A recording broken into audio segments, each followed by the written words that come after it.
Hey, this is Tracy Lewis with Stuff and Things with a Winter is Coming Wednesday episode.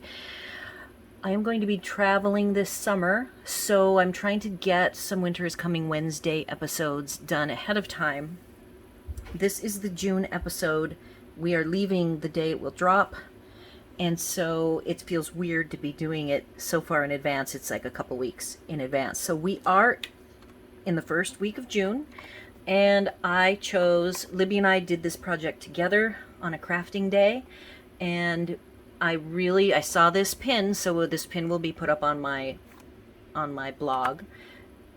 It is an acetate front card, and I really wanted to use the Golden Garden Designer Series specialty paper that is retiring at the end of this month. So it's from the mini catalog. I have a black cardstock here so I can show you. This is what the patterns are. It has this medallion pattern and it has a floral pattern. One is a partial floral and one is a full floral, but they're kind of both the same look to them. And the fun thing is you can choose to do silver or gold. So for this acetate card front project, you have to make the acetate 4 1/4 by 5 1/2, which means you can't cut it down to 4 by 6.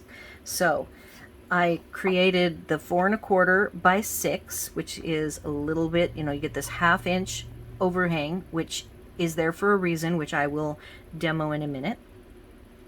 Then you have to figure out which side has the protective film on it, which I couldn't even tell it had protective film, but it does. We'll see if I can get to it rather quickly or not. I might, even if this takes too long, stop the filming and then we'll start it back up so you can see it coming off. I feel it. Okay, so it is on the silver side. So there's your film to peel off. I'm not going to use this one, so I'm going to leave the protective cover on. Then you end up with extra pieces that are too narrow. They end up being 3 1/2. So I will save these for some other application at some future time. We decided to do 2 of them just for giggles. We did a silver and a gold. And I will now talk through how you attach the acetate front. So basically at the 1/2 inch mark, you take a scoreboard, and I'm not going to get out my giant Stampin Up scoreboard, but I have this little guy, and at the 1/2 inch you score it on both sides to just give yourself enough. It's really resistant and stiff, so you have to push pretty hard. You get a little bit of a bend, flip it over. Now we get an even better bend going. There's your bend, and then I then fold it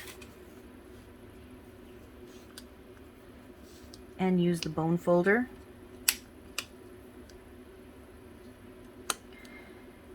Once it's bent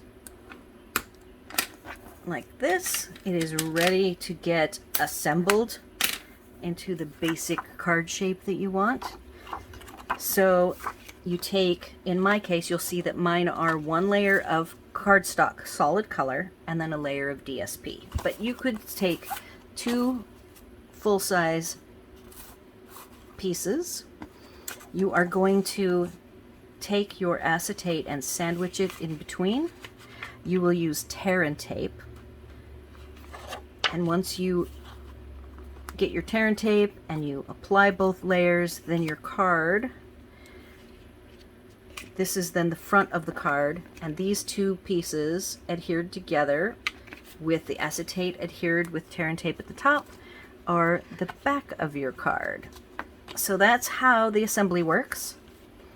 And now I will share the projects.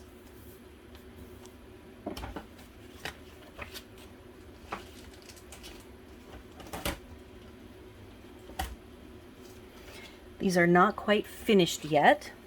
here are the two that I made. For the Merry and Bright, I used the new Tidings and Trimmings star, and the sentiment, I took this star and chose to use Mary Merlot. I cut the star out 3 times, first with the lined metallic gold, and then 2 more layers of the Mary Merlot, and I used liquid adhesive glue to glue all the layers together. Behind the star is the Stitched So Sweetly Scalloped largest die cut, and then it is actually adhered on the back so that it makes this white that you use an adhesive. I used Terran tape, but I think you could use you could probably get away with Seal Plus as well. I don't think I would use a regular seal adhesive because it could get gummy, and in the hot and the cold it could separate. So I would use a better adhesive for this project. So on the inside, what's not done yet, oh, and I love this paper. This is the new paper, the annual catalog. I'm gonna get the name for you. It is Beauty of the Earth, and I really love this color. I originally thought that I was going to do a Christmas and a Thanksgiving. So this one started out as Thanksgiving, and this was the color that I picked. But then I thought, I'm really going to stick with Christmas cards. I really want to use the Tidings and Trimmings bundle. And I think this came out great. And what's left to do here, I don't think I will do it. I was going to, but I think that you all can figure that out. I am going to take the exact same piece of white. I will probably stamp the star from the set, maybe heat emboss it in gold, and then put it right in the middle here so that there's a place for a sentiment, a message, and to sign it. And that completes the first card. And of course I put a little bow in the gilded gold.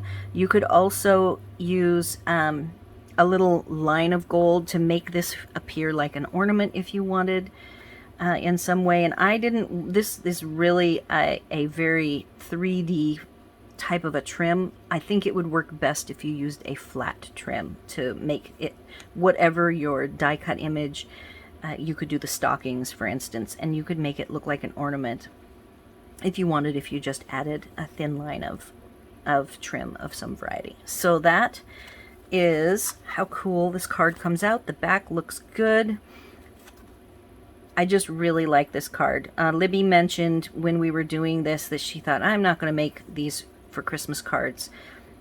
This will just be the one, but I might actually use up the rest of my paper for Christmas cards because I do think these came out really pretty. Okay, number 2 is the exact same process. I'm going to show you. I left it, so I went ahead and did this last Friday. This is Thursday, so it's been 6 days, and I do want to show you. I have a couple of projects to share with you on this trim that is 3D and kind of knobby. See how it's come undone here? I only used, I believe, on the back here, there's dimensionals and a glue dot. You really need to make sure that this twine, or whatever it is, the Simply Elegant trim, is secured well. I would use at least 2 dots to make sure that it does not come off, because it by nature wants to spring back flat. So that is my only tip I've got on the trim. And then I used Night of Navy with silver embossing powder. The embossing powders, the metallics, come in a combo now, and the white, black, clear come also in a combo. I don't think the price changed, you just have to buy them in a combo now.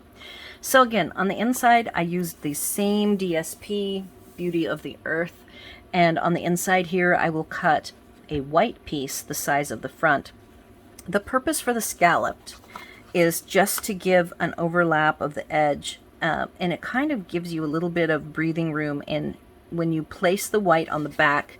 You don't have to be quite as exact. So I will, in Night of Navy, stamp a little bit of the snowman, his little face in the corner, probably over here, and then attach the white so that again you have a place to write your sentiment. So love these 2 cards. Let me know what you think. If you actually have made these, or if you do make them, I would love to get your input on how easy or difficult it was to work with the acetate. That concludes this video. Please leave your questions, comments, and suggestions on this video or over on my blog. Please like, share, and subscribe, and thanks for watching.